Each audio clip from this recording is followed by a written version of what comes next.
Hey guys, next up we have the Tensou Sentai Gosei DX Gosei Great. So just like with Shinken-Oh, I actually did have the Gosei Great Megazord first. That was actually my first Megazord I had bought since Ninja Storm. So, it was the first Megazord I had in years because it was 20th anniversary. I wanted to support it. And partially because I had just got the Legacy Megazord, so I kind of wanted to see what Zord Rule was all about. I ended up getting the entire line. I got the Gosei Great Megazord, the Zord sets. I got the Robo Knight stuff. I got the Gosei Ultimate Megazord. I got even the Gosei Jet thing. I got everything. Then this was announced that they were importing it to America. I sold all that, got this, and I have not gotten around to getting the other mecha for it yet. So this guy's just been sitting by himself for years. One day, I keep telling myself I'm gonna get more stuff, I'm gonna get more stuff, and I never do. One day. But let's talk about them all individually. So we'll start with the shark, the Blue Ranger shark. His mouth does open, which is pretty cool.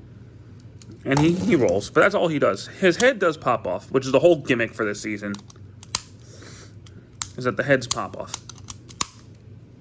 I don't have anything to replace it with, but just know the heads pop off. Next, we'll talk about the Phoenix. Her mouth does open. Heads pop off. And she rolls. Now, if I remember correctly, these are all like vehicles that these attach to and transform them, so I think she was like a plane. And he was like a submarine, I think. Then we have the tiger, who I think was a bulldozer. I'm not sure. It's been a while. Mouth opens. Pretty cool. Then we have the snake, who was a train. I think this is the first time there's been a snake Zord in Power Ranger Sentai history.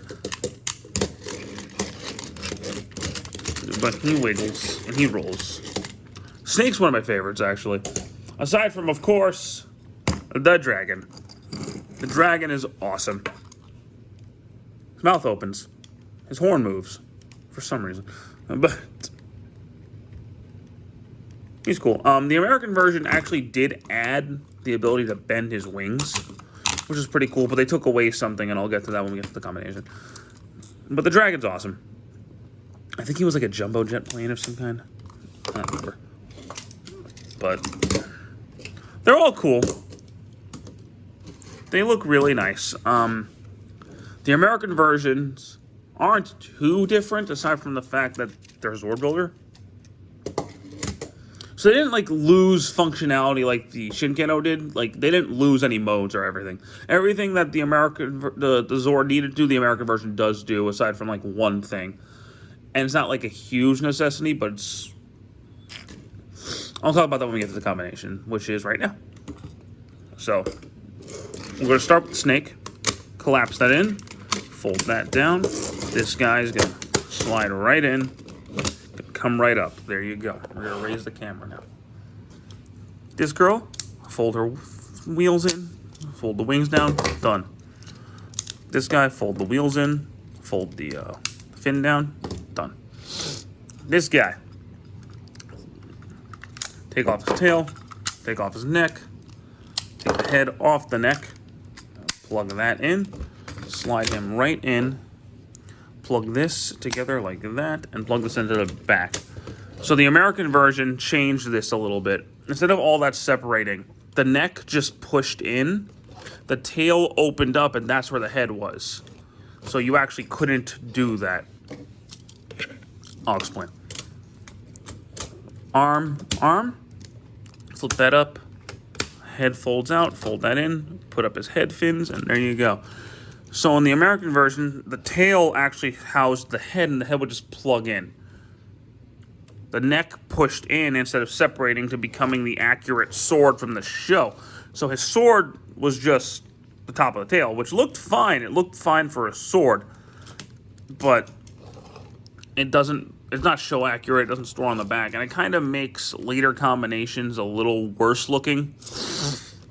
But Otherwise, it didn't really lose any functionality. It transforms pretty much the same. It didn't lose a whole mode or anything. It's just really an aesthetic thing. And aesthetically, I do like this one more.